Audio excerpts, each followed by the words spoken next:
listening to the Post-Apocalyptic Media Podcast. If it's post-apocalyptic, we're talking about it.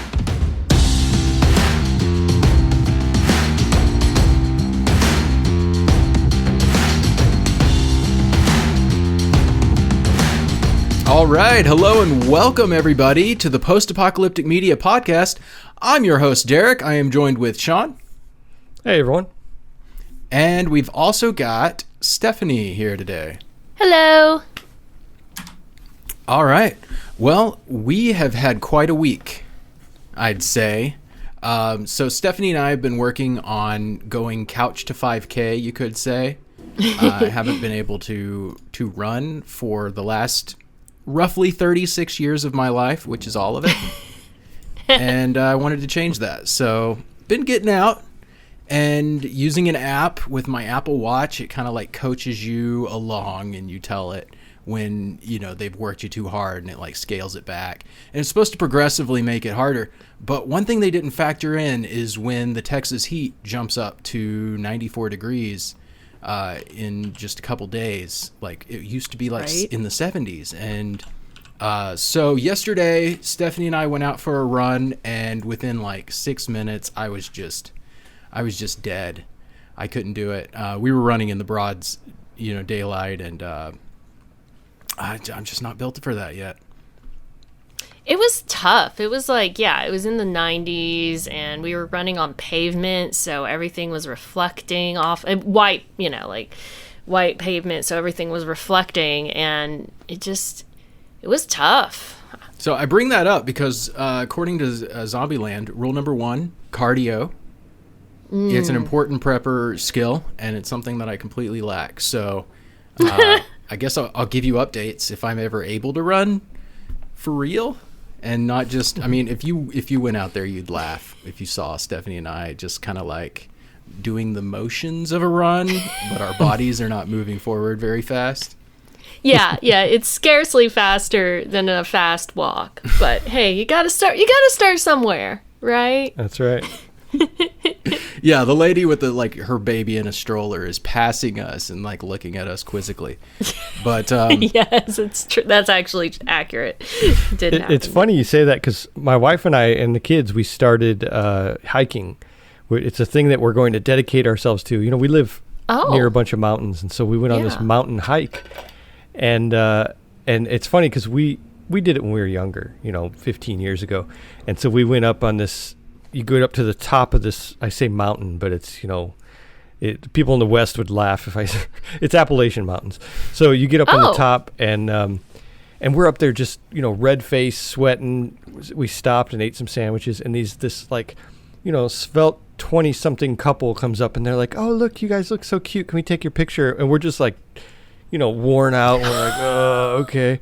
Really? And the guy goes, "So you guys just starting out?" Or I'm like, yeah, I wanted to say we used to look like you, but one day you'll look like us. But oh my gosh, that's so funny. Okay, so tell me, Shawn, are there bears where you hike? Well, there can be, but we didn't see any. Do you have to carry bear spray with you? No, it's not like out west or in Canada. It's not that bad. Okay, I was just curious because I just read that really dark, disturbing article about a woman in Colorado was killed by a bear last week. Crazy, and of course that just is something I've been obsessing on ever since. I was just curious. All right, so no bears, no bear issues where you are. Nope, no bears. Nice. Yeah, Stephanie must have kind of a phobia of bears. Yeah, yesterday she's like, "Did you hear about the bear attack?" Like, what? She goes, "A woman was eaten by a bear." And for me, I'm like, I assume that people are eaten by bears fairly often. Like that's not news to me. So, but to Stephanie, like one person in Colorado this year eaten by a bear is big news. It is. It's horrible. And she had dogs with her. I've heard that dogs are actually deterrents to bears, but I guess it depends on the kind of dog. It's supposedly rare for a bear to go ahead and attack a person when they're like walking their dog. it's even more rare because dogs and bears tend to like to avoid each other. But I don't know what kind of dog she had. You know, like I think it would vary. If you have a big old Caucasian shepherd or something with you, bears would probably think twice. But if you're walking little chihuahuas, I don't know how a bear would react to that. Well, see, and a chihuahua doesn't have much meat, but if you had like a corgi, I would think that a bear would just see that as the tastiest. Or a pug. Yes. Oh, it makes me so sad. They're so sweet.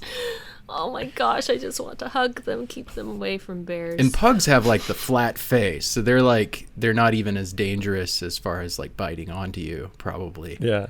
So, we've completely bred all of the intimidation out of those little dogs. Yep. They're so cute. So anyways, I got home and had a splitting headache the rest of the day. I don't know. There could be some lagging effects. So, if midway through the podcast I have to just like shut it off, you'll know what happened. Also, Stephanie, congratulations. You're fully vaccinated. Woohoo! As of like an hour or so ago. Yeah. Yep, we just got it. So you can watch live as she experiences the after effects. Great. That's what we should title this live stream. Yeah, Stephanie. We could make this go viral, Steph, if you just have like an extreme reaction right now. No pun intended. Oh my gosh. The point of the vaccine is for things not to go viral. So yeah, that's all happening. Also, apparently the world's getting a little warmer, I guess, or at least certain parts of it. So I'm going to leave the discussion for whether or not that's caused by whatever to a different show. However, I'm finding that I was wanting to move north to get out of the heat, and now I'm being forced to consider moving further north, and I've got all the way up to Canada now, and I don't know if I want to cross that border. I don't think they want me to cross that border, to tell the truth. So now I'm like, do I skip all the way up to Alaska? How long will it take? Then I'll probably be pro global warming if I live in Alaska. So get it more toasty up there. But that's also on my list of things to do, because I'm trying to buy land and be more self-sufficient, and it's tough right now. Yeah, it is tough. I saw this interesting article on ProPublica that was shared on my timeline today, where they talk about the guesses that people are making about what the climate's going to be like by like 2050. And it's interesting. Like, I don't know how accurate any of it is, but it's interesting to look at which regions of the United States they think are going to be the most fertile by then, which ones are going to have like higher tides, and so some areas will be more flooded. There's just all sorts of different guesses, and it's pretty interesting. All right, let's jump right into the news for the week. That's what everybody's here for. This podcast, every week, we're going through all the news. So we just want you to be caught up on everything. So we try to be agnostic as far as like what kind of news we're covering. We just want to cover the gambit. So that's our goal. Over the course of about an hour, we're going to cover all of the latest news, and then we'll usually be discussing a TV show. If there's a popular post-apocalyptic TV show airing, then we'll probably be watching it and discussing it at the end of the show. And we put it at the end of the show because we don't want to spoil people, and we don't want to scare you off with with spoilers at the start of the show when there might be some good news that you would be interested in at the end. So that's the format. That's what we're about. We're all with post-apocalypticmedia.com, and that is a website that we use to give you news on a daily basis. And also we have a calendar there. We have a community on Discord that you can join and chat with us. And in fact, our Discordians have given us a lot of good news tidbits lately, and we're going to incorporate several of those into the show. So, anything else that I forgot to put into the front matter there? No. I wanted to mention, though, it's like last week when Makeshift said that he gets all of his news from us for his own podcast. I thought that was really cool. So you can also get all of your news from us if you. That's right. We're a good resource. Yeah. That's right. Yeah. What a great interview. Makeshift has a really cool name. I like that. I like that moniker. Okay, so jumping into the news, Handmaid's Tale is happening right now, and like also there's a TV show about it. So there you go. We're going to be discussing the TV show. What season are we in now? 3, 4, something like that. Season 4. Season 4. Yeah. Good Lord. Okay, so we're in season 4. It just started. I think episode 1 or 2. No, they released a batch of episodes. Yeah. 1 through 3, and the episode 4 is actually airing later tonight from when we're recording this. By the time you, unless you're listening to us live, by the time you hear this, episode 4 will already be out. But we are discussing episodes 1 through 3 at the end of this podcast. All right. We're going to be discussing that at the end of the podcast. There's also something, I'm just going to tease this. We're not going to jump right into it just yet because we have a few news tidbits to talk about. But there is a new movie that just released on Netflix, and Netflix showed it to me and they said, hey, guy, this is in the top 10 movies being watched right now.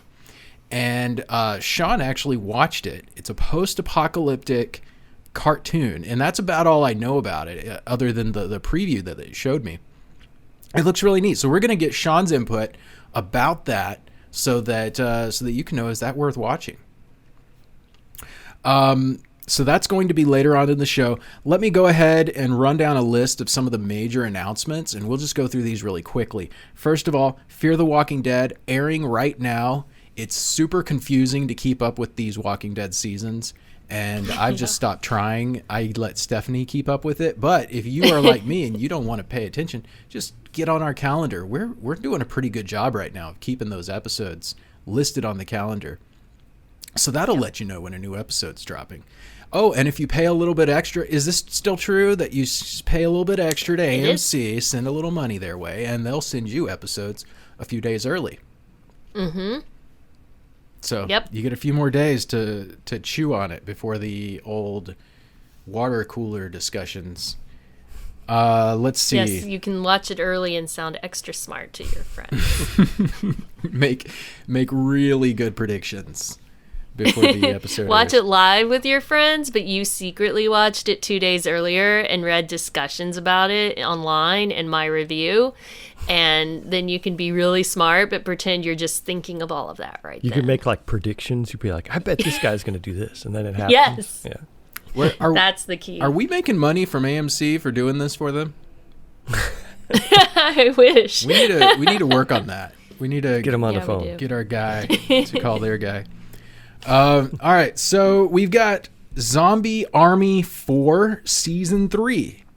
Now, that's a lot of words that may not mean a lot to some people, but some people, it means a whole lot. So Season 3 is out, and that's Zombie Army 4 is a game that's on Xbox, PlayStation, PC, and basically they just today released Season 3. It looks pretty fun. Looks like a good-looking game. I'm not really, I'm not into that scene right now, so you're not going to get much more info. Are either of you into that scene? No. Sorry. All right. Well, the zombie army bug hasn't been caught among us yet, but who knows? But if you are into it, feel free to jump onto our Discord and tell us why you like it. Yeah. Yeah, get in our Discord and let us know. By the way, yeah, our PC channel is doing great. We've got Post-Apocalyptic Soldier. He's given us some good deals recently, and there's like a Telltale game, the Walking Dead one that just went on sales, things like that. So check that out. Not a fan of the Telltale series personally, but that's a topic for another discussion. Resident Evil Village comes out May 7th, just a few days from now. Probably the same day as you'll be listening to it if you listen on our normal schedule. So Resident Evil Village, it looks weird and kind of like there's a sexy zombie, like they're really leaning into that. I don't know. I guess she's not a zombie. She's like a high up zombie overlord. I don't know. Just play it. Play Resident Evil Village and let us know what you think about it. The Borg Queen, kinda. Yeah. Did you think that she was a sexy Borg Queen? I haven't seen the trailer, but your description just made me think of the Borg Queen. Kind of random, like why are they making this happen? I don't know. Right. Anyway, good dodge of my question there. We've got. Did I misunderstand your question? Sorry. Yeah, I was asking. Did you? I described it as a sexy like zombie person, and you said like the Borg Queen. So I was like, oh, well, did you find the Borg Queen I did not sexy? personally find the Borg Queen sexy, but I am certain that there were probably some who did. And anyway, I just thought it was more. But I was actually thinking more in terms of like an odd addition. You know, like a sexy zombie queen is an odd thing, and I'm a pretty big Trekkie, so back in the day, a lot of people were very upset about the Borg Queen being added to the series because they liked the Borg better when they were just mindless zombie-like creatures who were very terrifying, and it felt like adding in the Borg Queen kind of messed with that feeling a bit. So that's really more the connection my mind was making. I'm sure everyone finds that fascinating. It is fascinating. Well, yeah, I think the Borg is a lot more interesting as a hive mind. And, and that seemed to be where they were going before the Borg Queen. So I get that. Resident Evil, I'm not as up on the lore on that series. So they have the Umbrella Corporation, and they seem to be running experiments on everybody. But of course, all of that lore is from the old thing, and I think that Resident Evil Village is going to be a reboot. So none of the old lore really applies to this new thing. I could be completely wrong because they've been releasing Resident Evil games recently that look absolutely stunningly good and have been well received. So I don't know where they're going with that lore. I guess I should know. But if you know, let us know in the Discord and we'll repeat what you say on the next podcast. That's right, and we will credit you. Let's see. Okay, moving on. Adventure Time, Distant Lands. You're going to get a new episode on May 20th on HBO. Oh, that's exciting. Sorry. But I was like talking over you, but what was the date again? May 21st? May 20th. May 20th, HBO Max. I'm super excited about this one, guys. I just have to say that really quick. It is a Finn and Jake episode. Oh. So. Well, good. Good. Yeah. I don't need another BMO episode of that. Yeah. Moving on. Biomutant comes out May 25th. So we've been waiting for this for a long time. And it's finally dropping. So great time to be gaming because there's a lot going on.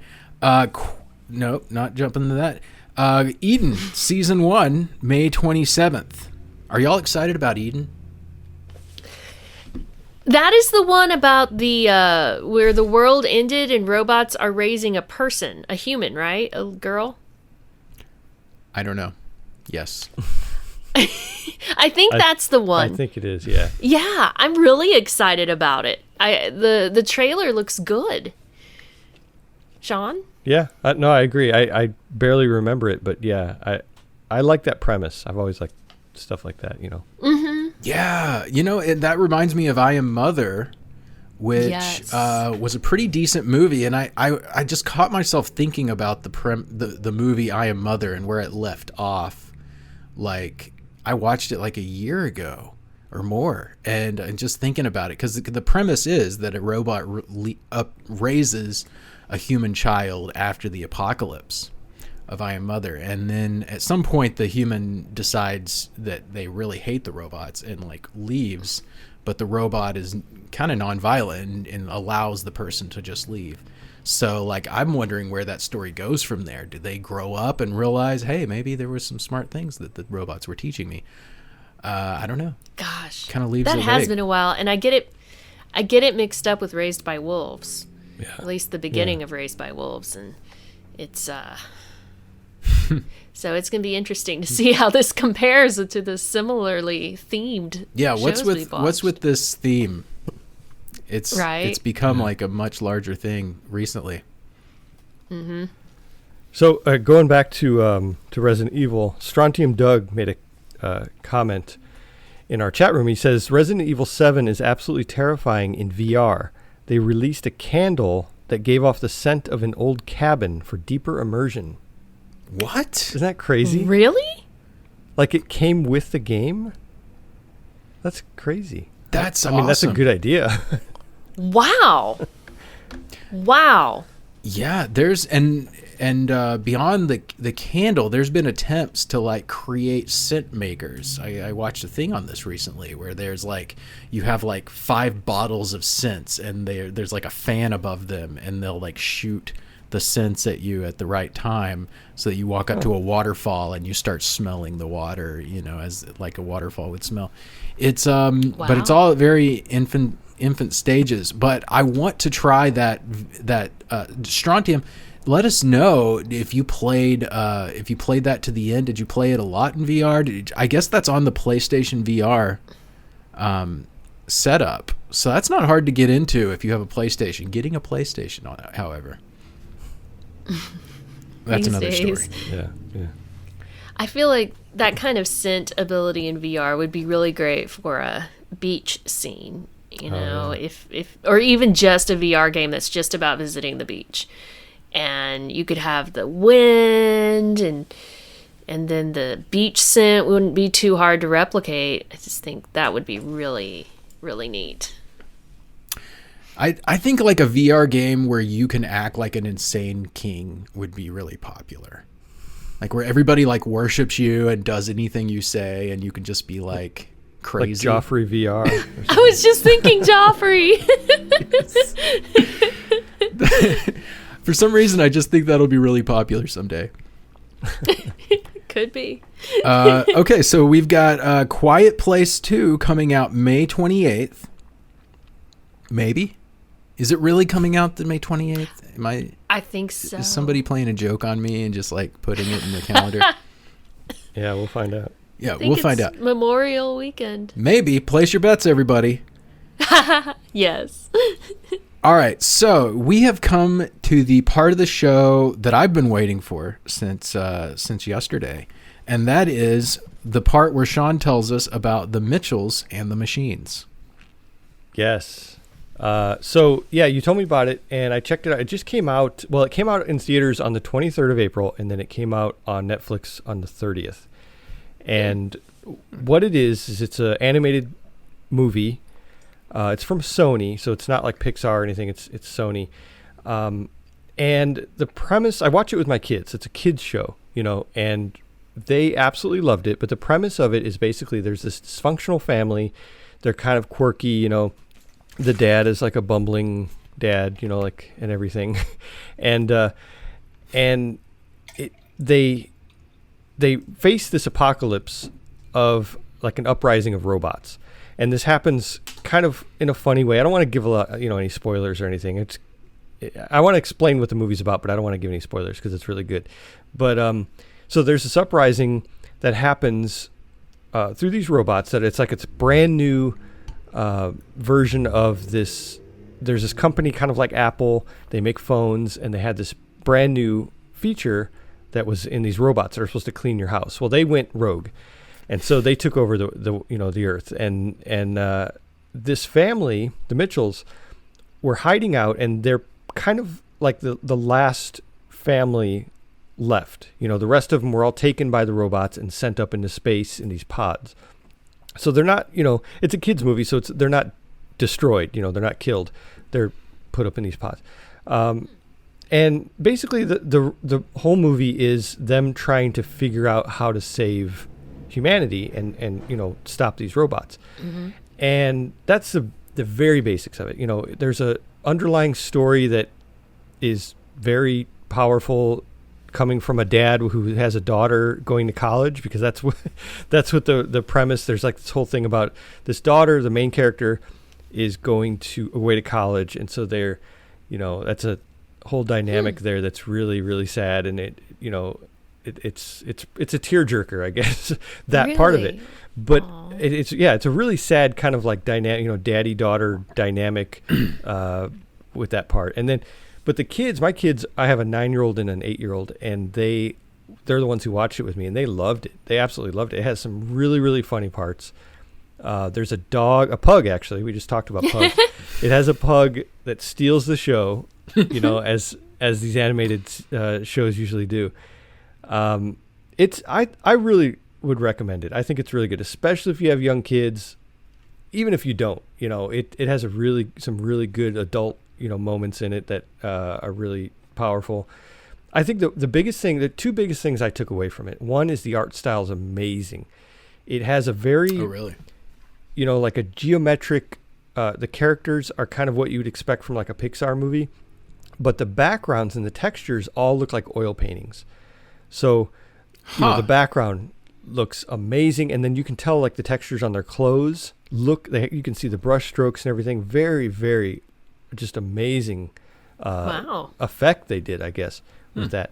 And then the other thing is there are a lot of hidden gems in this show. A lot of, it's overall, save the world kind of trope. That's kind of basic, but the way they get there is very cool. It has a lot of things that play back to previous things that happened in the movie, and you're like, oh, that's why that happened. I love this kind of movies. So I think it does a really great job of keeping you interested through the whole thing and just being a gorgeous movie. Wow. All right, I guess it deserved that top 10 spot on Netflix. Yeah, it's number 1 right now. No way. Number 1. Wow. Yeah. Okay, well, I've got to watch that. It kind of sounds like they took a lot of elements from a Goofy movie and put it into a new setting, which I really like the Goofy movie. Yeah. It has elements like that. Like The Incredibles has kind of that. The dad is a lot like, except The Incredibles makes me crazy because there's so much yelling in it. They like scream at each other, and I'm like, I don't want to watch this in a kid's show.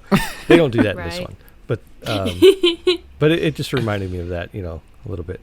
Yeah, Incredibles, one of my favorite kids movies, I guess you could say, or animated movies. I don't want to denigrate Incredibles by calling it a kids movie, because it's really just a wonderful movie. I'm going to have to pause this because my tech isn't working quite right, and that means that I need to run into the other room and grab a charger. So one of the benefits of watching live is that you can wait for 60 seconds while I do something like this. Uh-oh. Who's going to sing? I was just thinking that we need some kind of music to Shawn. I volunteer you. Everybody would tune out immediately. Yeah, we need some kind of like, hold on, we'll be right back. Little sign. Music. Yes. Well, let me tell you, Strontium Doug has made a few more comments about Resident Evil. He says that PlayStation VR is pretty okay, but HTC Vive is un-effing real. And then he says, lads, it's absolutely amazing. You'll be smiling your holes off while watching. Smiling your holes off. Wow. So is it only HTC Vive and PlayStation where it's available? Oh, I don't know. But I guess he's saying that those are the best version... Yeah, it's the best, HTC Vive. Well, it sounds really great. I got about 20 minutes into the Walking Dead VR game. I don't know. I get I lose my patience with games a lot. So I didn't get super far into Walking Dead VR, but it was fun. The part I was in, Yeah, you didn't lose patience with The Walking Dead VR. You just stopped playing because it made you sick, right? It actually didn't make me that sick. Not compared to some of the other games. It took like playing it for like 20 minutes before I started feeling sick.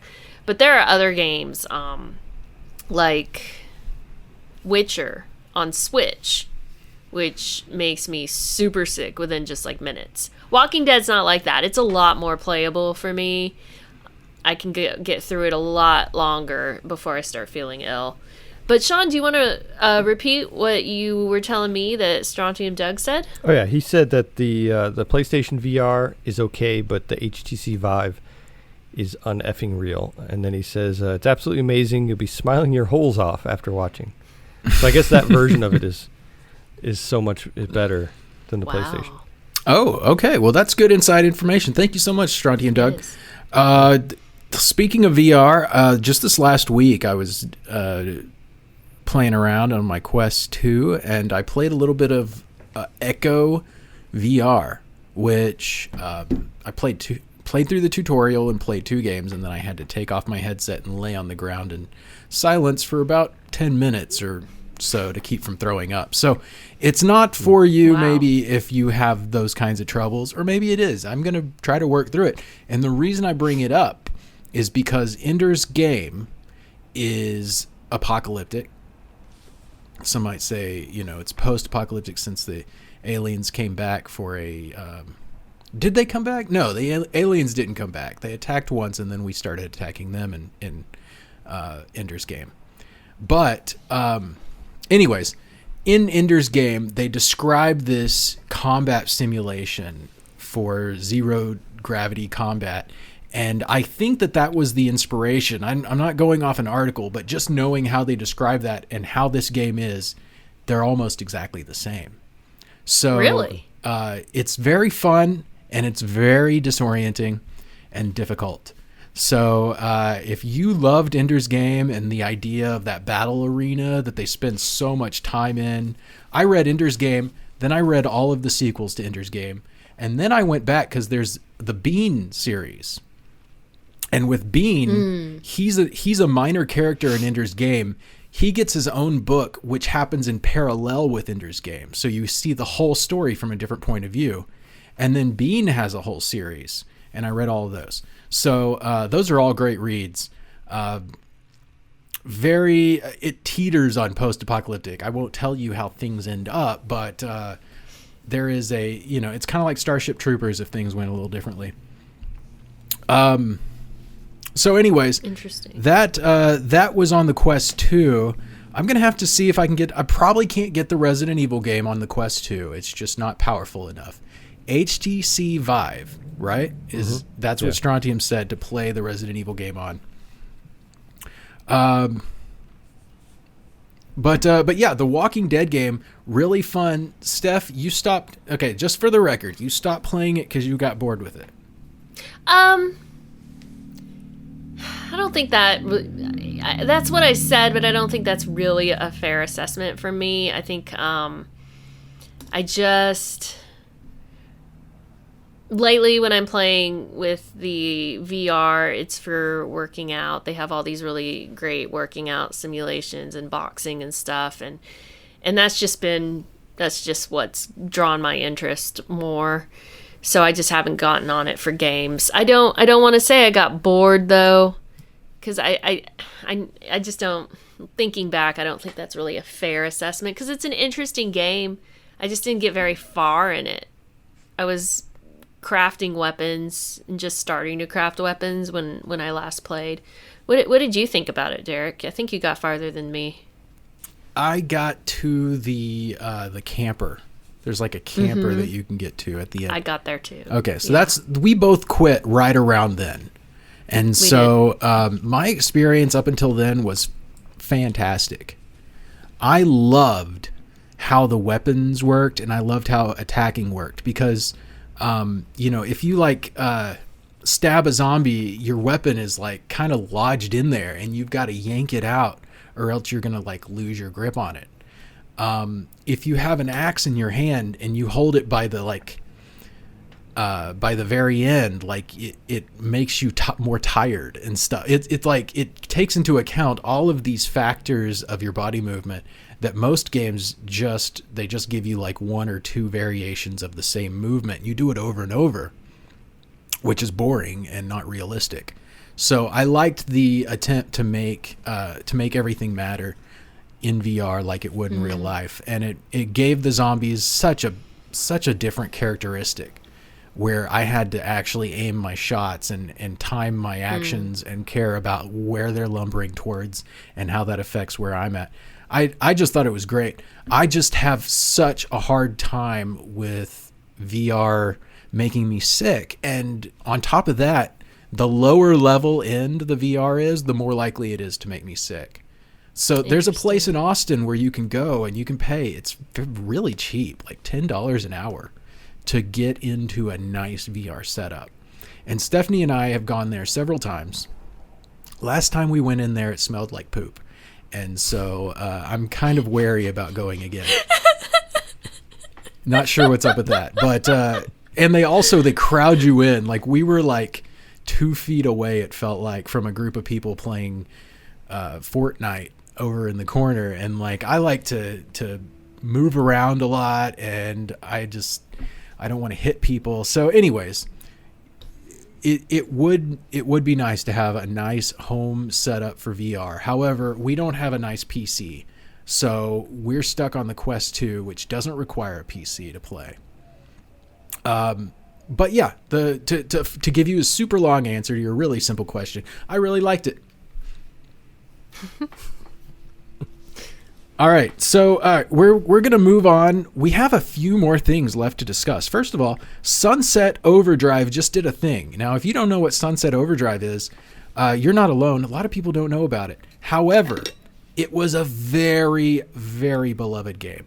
The people that played it, I've talked to several of them, and so people just love Sunset Overdrive. They're like, Derek, it's hard to get into. It's hard to understand the movements and the controls, but once you do, it is perfection. Go, yeah. Shawn, it looks like you wanted to say something. Well, that's what kind of turned me off to it. I started playing it and I never got too far because it's on Game Pass, and so you can download it if you have Game Pass. Well, last month, I guess it's still there, but yeah, it's the same thing. The controls are a little wonky, but it looks like a gorgeous game. Yeah, it's post-apocalyptic. That's about all I know about it. And I've watched footage of it, and it looks almost like Tony Hawk-ish. Like you're trying to do tricks on things and use the environment to move around.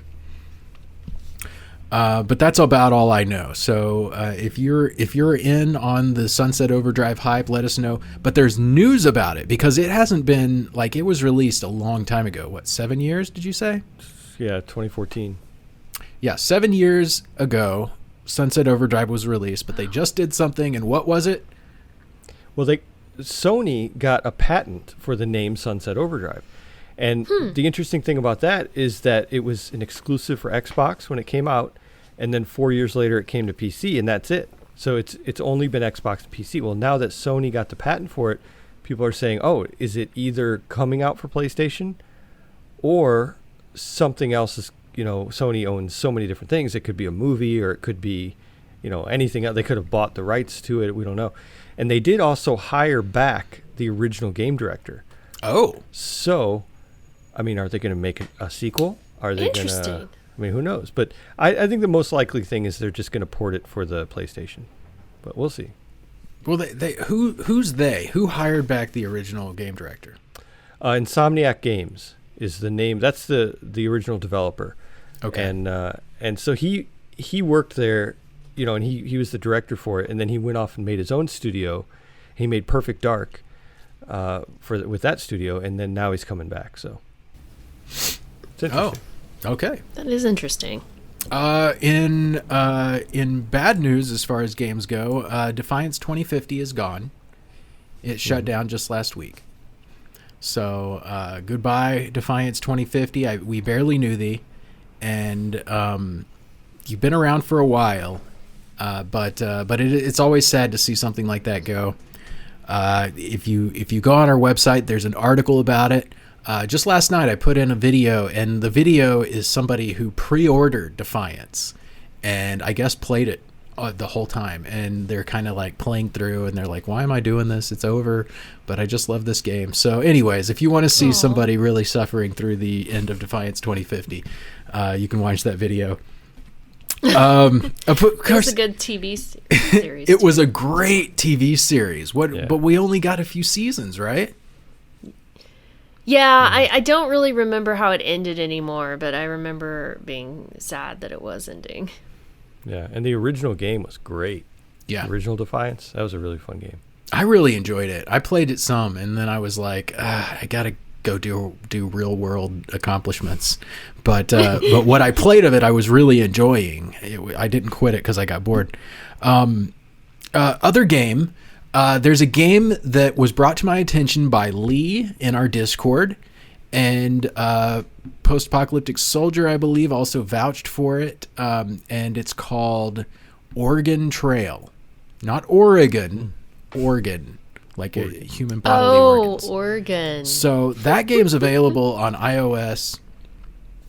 That's the only one I know because that's how I play it. I play it on my telephone, and it's really fun. It's not just a direct port. It's not just like a parody where they're just making fun of Oregon Trail, although there is a lot of that in there. You will randomly get dysentery for no good reason. However, what it does is it maintains that 8-bit aesthetic, but they add in a lot of mini games. Everything you do in this game is a mini game, and I've been playing it for a while.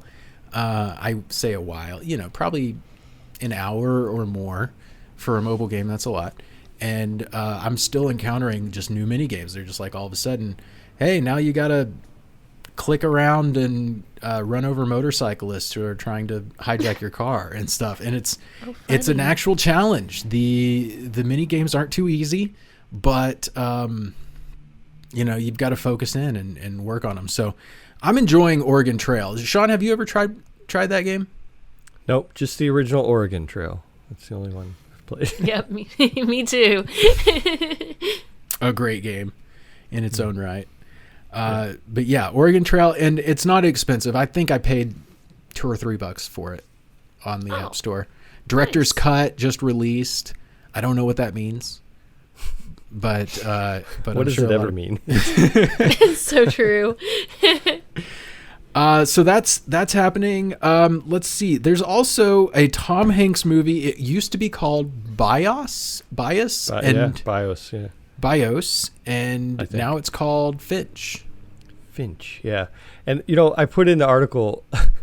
I don't like the name Finch. Like it reminds me of like a buddy cop movie or like an animated show about a small bird that's like learning about love, and I don't. It's such a bird learning about love. It's such a weird name for a movie that sounds great.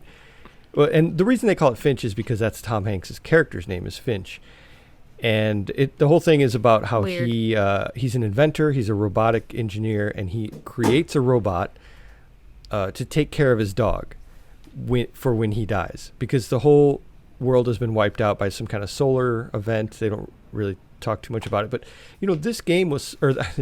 this movie was supposed to come out like already, like this month, and they kept delaying it, and now they changed the name, and it's like, wow, what is that?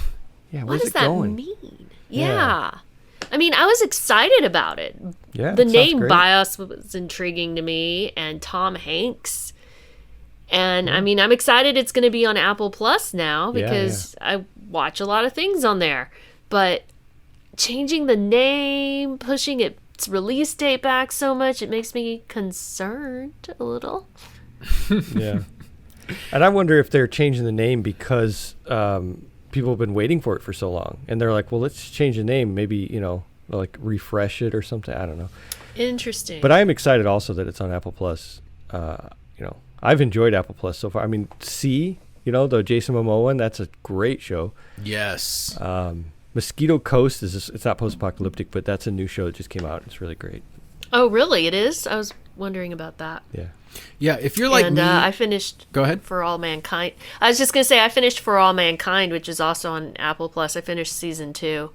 And it's slow at times, just to be honest. You know, so there will be moments when you kind of want to skip ahead, and it's not post-apoc. Alternative history is what it is. But it's entertaining. Yeah, that's Ron Moore, and he made Yes. the Battlestar Galactica reboot that was so Which is... amazing. Yeah, his best work. And I mean, I haven't seen Outlander, so I can't attest to that. But oh my gosh, I loved Battlestar so much. Phenomenal. Yeah, I was skeptical of C, and then Shawn watched it and told me it was good. So I watched it, and sure enough, Shawn was right. Good on you, Shawn, because I really enjoyed it. Me too. It's so yeah, I'm watching Mythic Quest on Apple TV right now. Oh yeah. It's Do you not like bad. it? It's not bad. Oh, The I love characters that. are pretty endearing. Yeah, I love that show. Okay, so we covered. Wait, Tom Hanks makes a robot. How is that post-apocalyptic? It happens after there's some kind of solar event they don't really talk about, and I guess it's like an EMP kind of a thing. It wipes out everything. Oh. And I don't know how much of humanity or what it does to humans or whatever. I'm not really sure, but he's a robotic engineer. He makes his robot, and I guess he makes it after everything is wiped out. So I don't know. It. Sounds interesting. I mean, I can relate, right? Like, if I was in an apocalypse and I had that kind of skill and I wanted to make sure my cat was taken care of, I'd build a robot to take care of Mufasa. Yeah. All right. Derek, would you? You kidding me? I'd love a robot army to do everything, all of my things. I'm very pro automation. I think that it can't come soon enough. So I'm not scared of it, but I do feel like we don't need to teach the computers how to feel or like make them feel like they're being degraded when they're forced to do our worst chores or something. That sounds like a recipe for disaster. Like let's program them to think that our like worst chore is the greatest thing they could possibly want to do. Like they want to clean up the throw up. That's a great moment in their life, because that's kind of how we are, like human beings. What makes us happy? Well, it's pretty random, right? Like accomplishing something, like whatever it is that makes you happy, that could be programmed into a robot. And if that can be programmed in, maybe the robots love when I slap them around and like get back to work, and they're like, yes, that I love when people do that. I just want to say for the record that if I had robots, I would treat them wonderfully. We would be best friends. Me too. I'd treat them wonderfully very kind by to them. Doing to them what they want me to do, which is to force them to work nonstop. My robots and I will be friends. I'll program them to hate that, and so they'll be like mad at you for trying to be nice to them. That's awful. Oh, but I just want some robot friends in the apocalypse. Come on. I just want us to hang out. Have fun. That's what puppies are for, Steph. Okay, so moving on, we have... Okay, so first of all, Fear the Walking Dead, currently airing. World Beyond is another Walking Dead franchise that a lot of people are not familiar with, but it is following a completely different group of survivors. So you had The Walking Dead, one group of survivors. Fear the Walking Dead, a different group. World Beyond, completely different group. And the World Beyond actually doesn't start where Fear and The Walking Dead start. The World Beyond actually starts several years after the apocalypse. Did they say that they weren't born after the apocalypse, but they weren't growing up really. They weren't very old when it happened. Yeah, we just saw an episode that talked about how, they were pretty young. They were all real little when the apocalypse happened, and they've been growing up since then, and they're all teenagers now. Yeah, they're all teenagers. Stephanie and I have been watching that lately. We started it out. We lost a little bit of steam, or something else came up. I don't know, but we're coming back to it. It's really good. And one thing I want to say is that I don't like a lot of the young adult stuff. Just being honest here. The 100 was off and on for me, because I feel like a lot of times the fact that they're trying to reach out to the young adult audience kind of changes the way the story's written and the characters are written in a way that doesn't feel very natural to me. In this story, they are appealing to the young adult audience, clearly, with who all the characters are. However, it does so in a way that's a lot more palatable, I'd say. And one of the tropes that I tend to dislike is when the young people are right and the old people are wrong. That's something that I see a lot. Yeah. The World Beyond still does that. They're doing that, but they're doing it in a good way. Like I'm like, yeah, I agree with those kids, instead of just like, oh, stupid adults, haha, they don't know what the youngins know. So anyways, World Beyond, it's shaping up to be pretty good. Fear the Walking Dead's pretty good. I am glad that I can say this on the show, because there were many years of The Walking Dead when I was just like, I watch it, but I can't explain to you why. So people would say, I quit Walking Dead. I'd be like, okay, I get that. I get it. Yeah, I mean, for me, when we binged it, a couple months ago, the light at the end of the tunnel was knowing that it will get better. That's the only reason we made it through those kind of rough years. And did it? Yeah. Oh yeah. I love the last season and last couple seasons. Yeah. I really liked them a lot.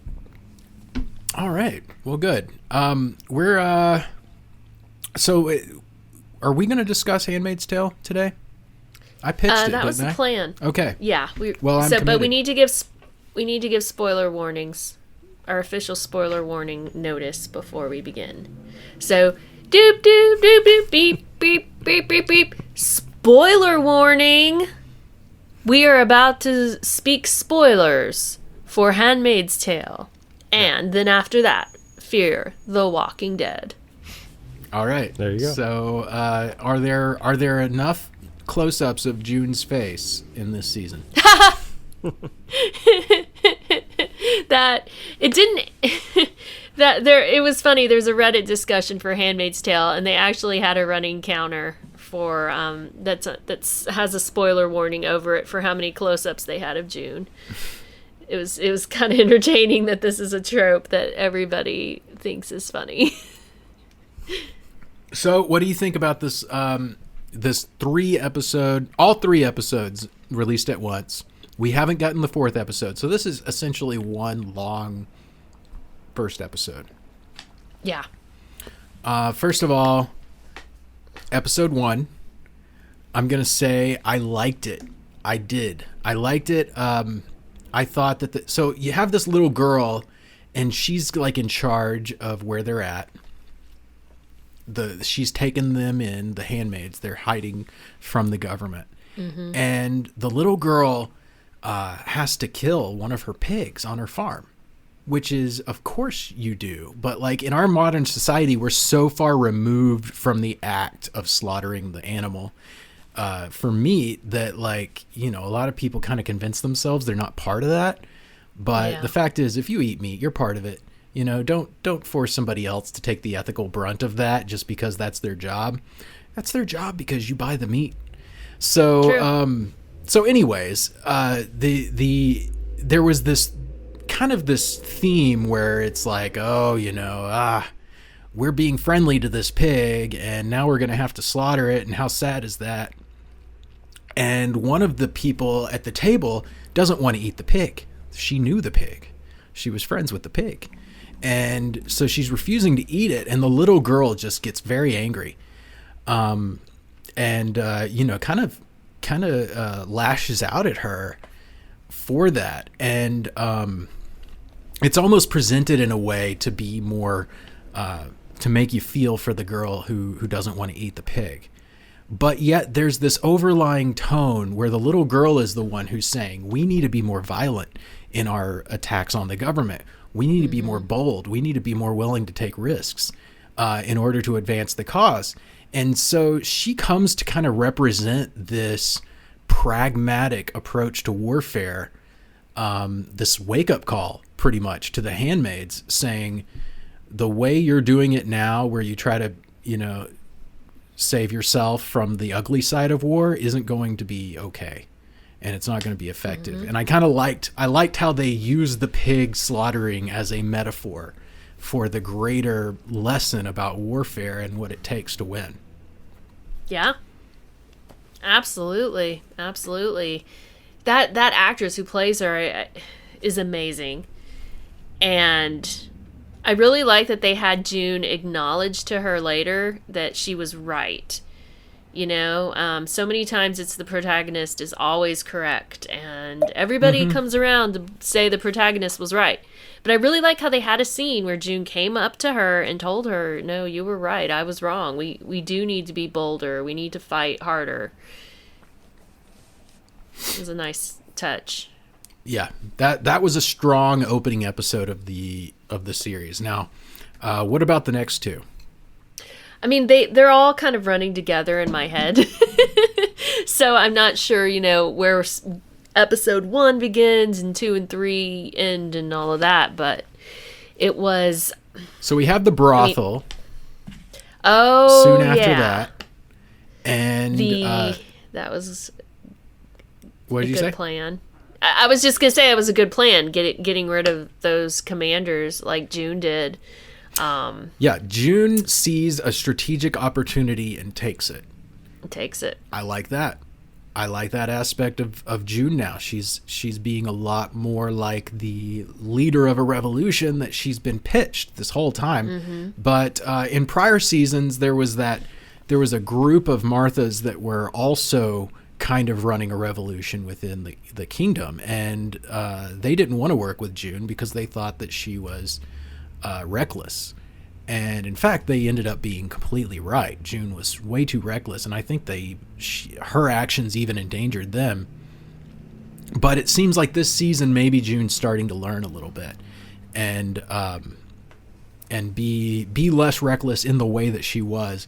But of course, what she did at the brothel still was super reckless. I mean, that was an act of bravery and war, and lots of innocent people probably got hurt in the process. But it was necessary. It was necessary because they're going to be part of this, stronger attack, and they've just... Things are a lot tenser right now because they did rescue those kids, and June led the charge on that. But now they're thinking about invading Canada and all kinds of stuff just to get payback. And there's this one scene where Moira and Emily were talking about how what a tough time the kids were having adjusting to life in Canada versus how it was in Gilead. And they were talking about how June didn't really think through the consequences before sending them. And I thought that scene was a little odd because considering what they've both been through in Gilead and how they were tortured and just the terrible things that happened to them, for them to think, oh, we should have thought through the consequences more of rescuing these kids is just odd to me because those kids needed to be rescued no matter what, and there wasn't a good way to communicate with Canada beforehand and be like, please have all these therapists ready, So I just, that scene was just a little odd to me because I just really, to me, you've got to get those kids out. Yeah. You can't leave them there to be tortured once they become, once they pass puberty and they start being tortured. You just can't let that happen. Yeah, and I think that there was another aspect to that scene though that I thought was good, and that is, this is if I'm thinking of the same scene you're talking about, you have two of June's former lovers, right? The guy she was married to, and the woman that she was in love with or something, or what? I don't think June wasn't in love with a woman. Oh, June really? had the thing with Nick. Okay. I mean, unless there's a whole storyline that I've forgotten, which is possible, but it's been a long time. So, she but was very close. You had two she and people. Moira and Emily were super close. Two people that June was very close to, kind of licking their wounds and realizing that June turned around and considered the cause to be more important than her relationship with those people, which, you know, we see that throughout history, and we don't really think about the people involved. And this was kind of like this reminder, you know, that when June puts her own life in danger, she's also, you know, putting the well-being of the people that love her kind of in danger in a way. Mm-hmm. And so she's making that decision unilaterally, and it's her decision to make. But there's also other people that are feeling hurt by it. And it's understandable that they would, you know. I mean, Luke, he hasn't suffered nearly like June has, you know, but I mean, his kid is gone. I mean, that's huge. You know, his kid is in Gilead.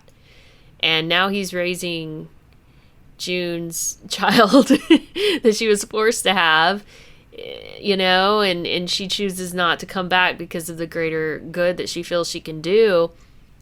But I really do feel for him and all the things that he has had to endure, and just, you know, that would be painful. It's understandable. You can understand why June made the decision, but I can see where it would be hard for him too. Yeah. Now, I want to fast forward a little bit through the capture of June, mm-hmm. and right up until the very end, where the handmaids find an opportunity to bust free again. Yep. And June has the opportunity to kill Aunt Lydia. Now, Aunt Lydia somehow survived her. She got like stabbed and thrown downstairs or something? Yeah, I'm a little fuzzy on those details, but yeah, she got mangled pretty bad and lived through it. Shawn, do you remember that scene? The one where she got beat up? Yeah. Yeah. Yeah, I think she was stabbed. It was pretty brutal. Yeah. I thought Aunt Lydia was a goner for sure. Well, she's alive. Yep. And for some reason, she's in charge of the same handmaids that have been rebelling the whole time. The Gilead politics doesn't make a lot of sense. But Aunt Lydia is there. June has a weapon ready to kill Aunt Lydia, and she chooses not to. That was pretty upsetting for me because, for one, June already made the choice to kill Aunt Lydia earlier. Why are you changing your mind now after Aunt Lydia had just told June, hey, I'm going to torture you until you die, basically. She was like, you're just going to make babies and work until you're dead. Yeah. So, like, June had even less reason to believe that Aunt Lydia was redeemable at this point. Mm-hmm. And then waited, didn't kill her, and because of that, probably got some more people dead. Got some more people killed. So June is still a very flawed revolutionary leader, I'd say. Is that the train scene? Yes. See, my wife made me come back, and she says, you got to check this out. Because she watched all of them, but I didn't watch it. And so I watched that scene. That was incredible. That was a crazy scene. I love that scene. So intense. It was heartbreaking too. Those handmaids were so close to freedom. My gosh. So they were like just seconds. Were they close to the border at that point? Are they close to freedom or just close to freedom? If you could close to more freedom than getting captured right then. Okay. I don't know if they were close to the border or not. I think the idea was just that it was going to be a really long train, and so they'd have time to disappear themselves before the train passed, and the others could continue pursuing them. But yeah, I felt like it was it felt out of character for June to let Lydia live. But I like what you said, Derek, about, they're showing her as a flawed leader, so she can't be making the right, perfect decisions all the time. But it does end up costing the lives of at least two of those handmaids were just seconds from beating the train. And those handmaidens would have lived if she hadn't hesitated. Yeah. As soon as she let Lydia go, and they all ran out of the van, and then Lydia immediately is like, "Help! Help! Get him!" Right. And right then you're like, "You idiot! Why did you let him?" Yeah.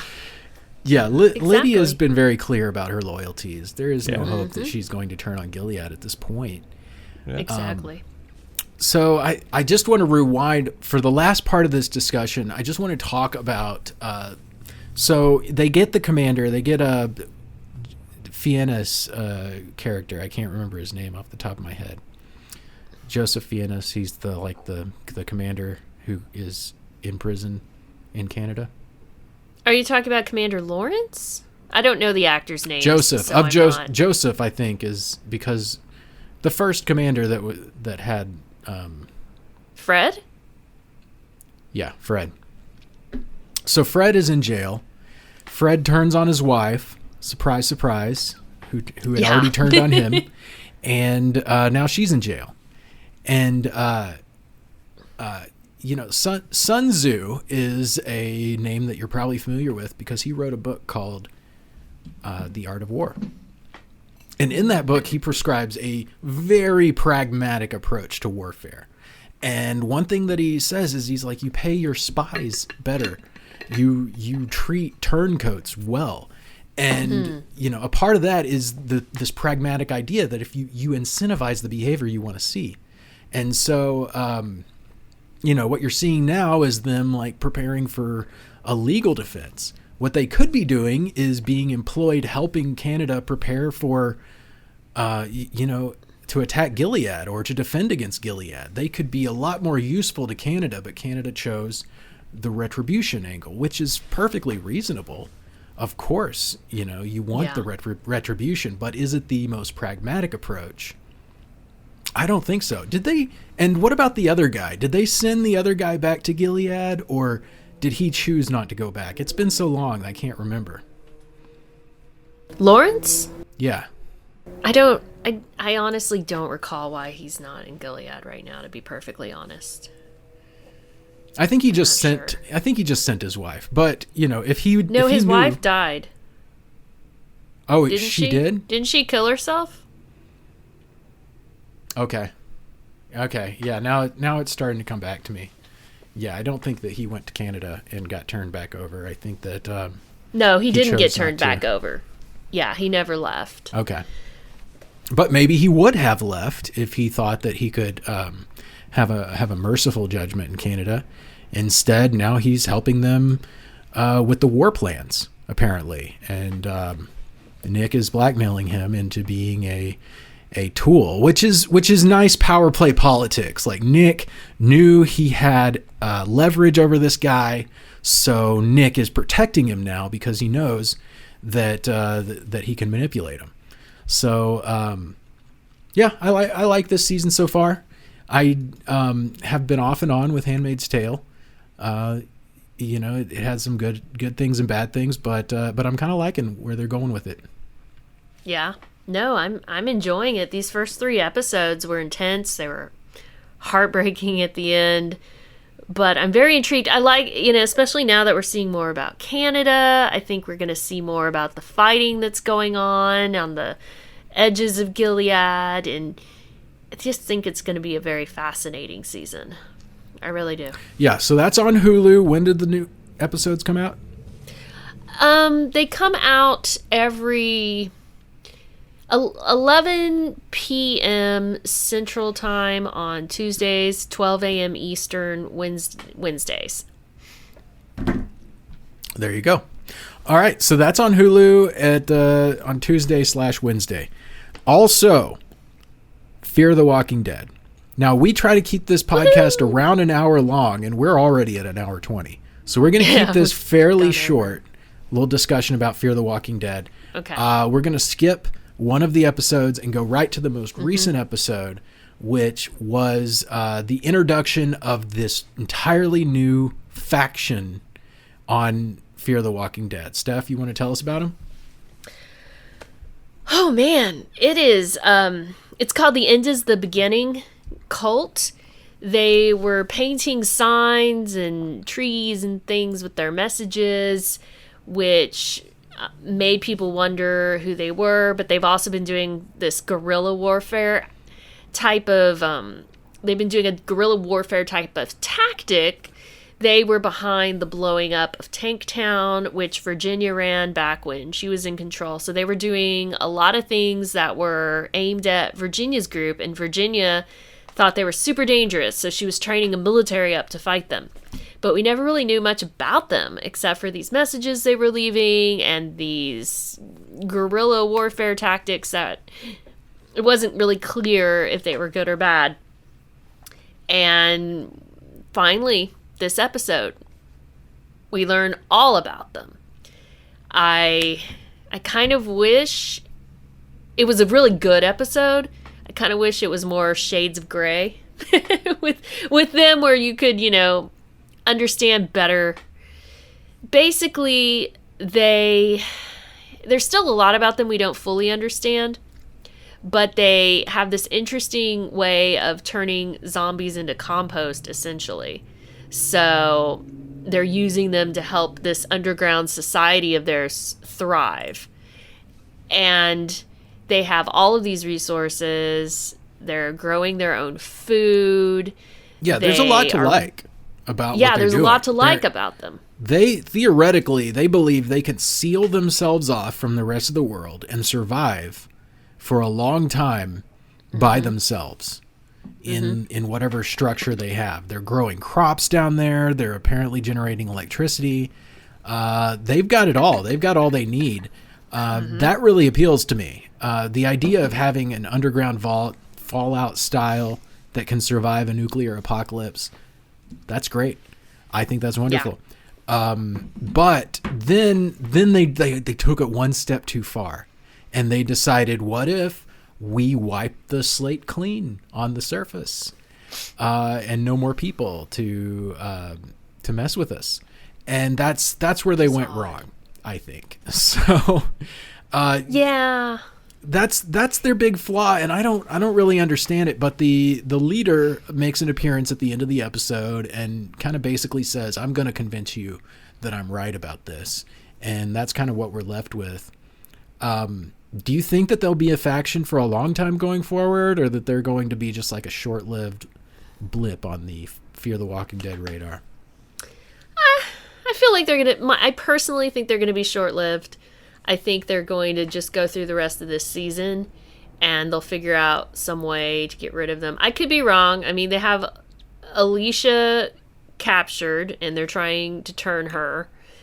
The Teddy guy who runs the whole thing, by the way, Derek, I don't know if you recognized him.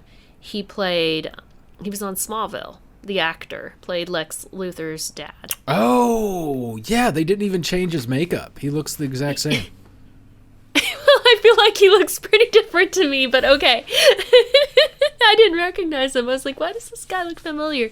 But he's a great actor, so I'm really interested in seeing what he does in this role. But yeah, it doesn't make sense to me. They're trying to wipe out the surface because they feel like that's the only way that they can truly reemerge. I don't know.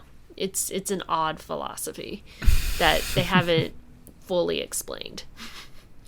I guess they just don't want any competition.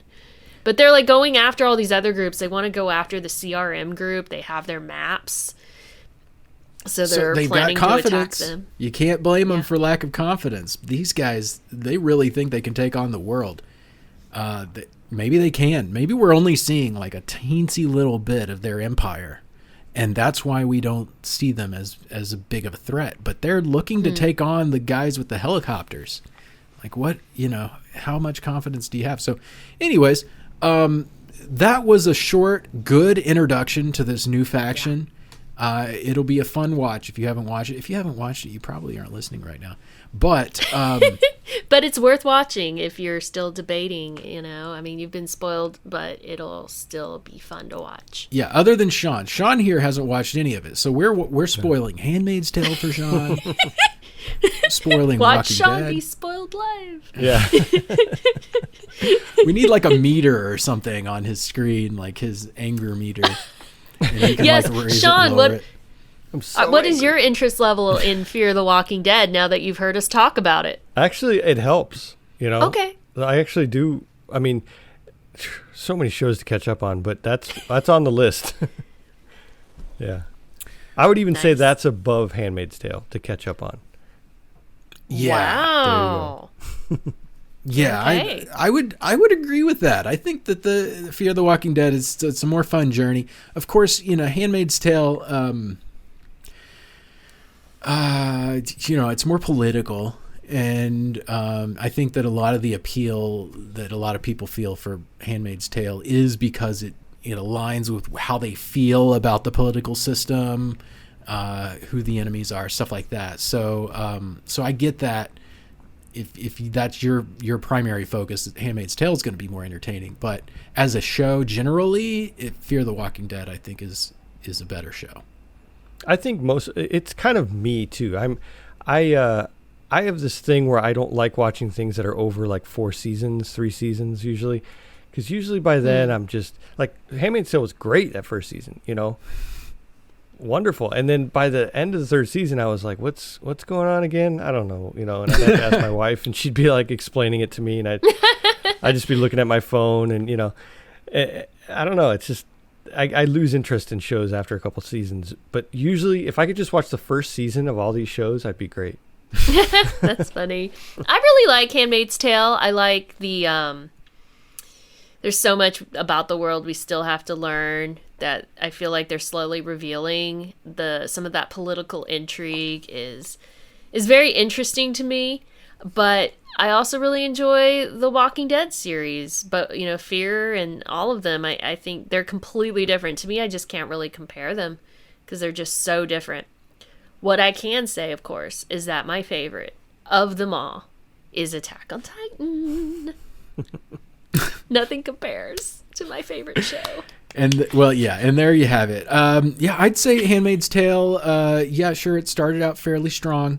I think it's going better now, but like these last couple episodes have been a lot of like scenes with prisoners, and they're just by nature very slow. So there is the give and take there, but I get what you're saying. Like, because Z Nation was like that. Z Nation, the first seasons were better, and it kind of lost their path a little bit along the way. I will say I liked a lot of the aspects of Z Nation later in the seasons. However, something about it, it just didn't. Maybe there was too much slowness in between big plot elements. I'm not sure. Maybe so. I lost interest in Z Nation. I never even ended up finishing it.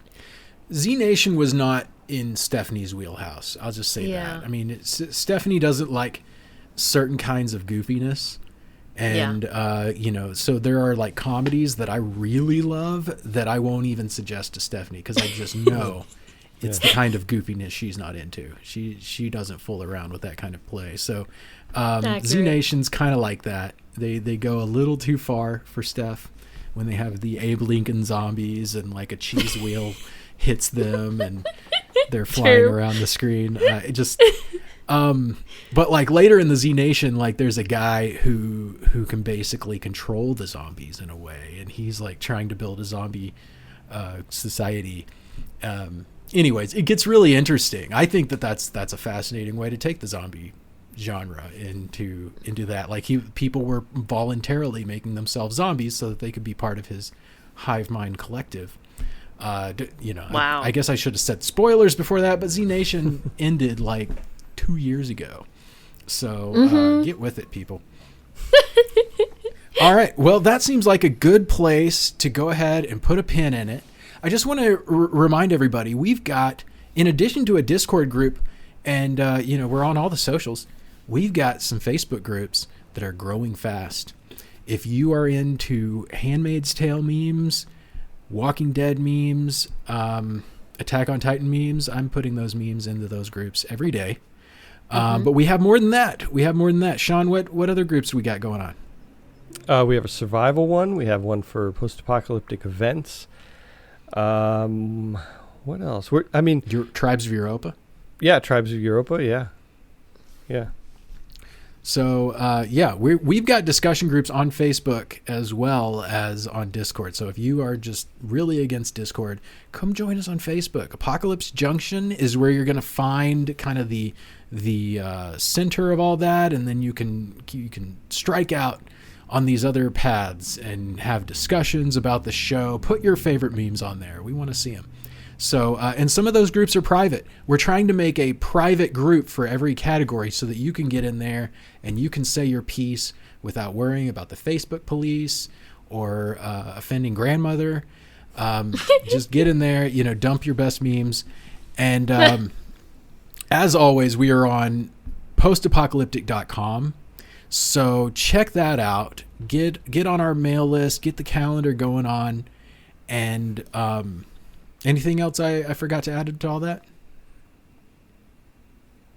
I think you got it covered. No, yeah. This podcast, every Friday, we're putting it out there. So be ready for that. We have a YouTube channel. I didn't mention the YouTube channel yet. So there was one thing. So anyways, we've got the YouTube channel. We're covering the news every single week. I just want to thank you. If you've listened to this point, you've gotten to the very end of the podcast. Thank you very much for listening to the whole thing. And I just want to remind you that we never know what tomorrow may bring. So always be ready for the big one. Y'all have a good week. Bye. Bye.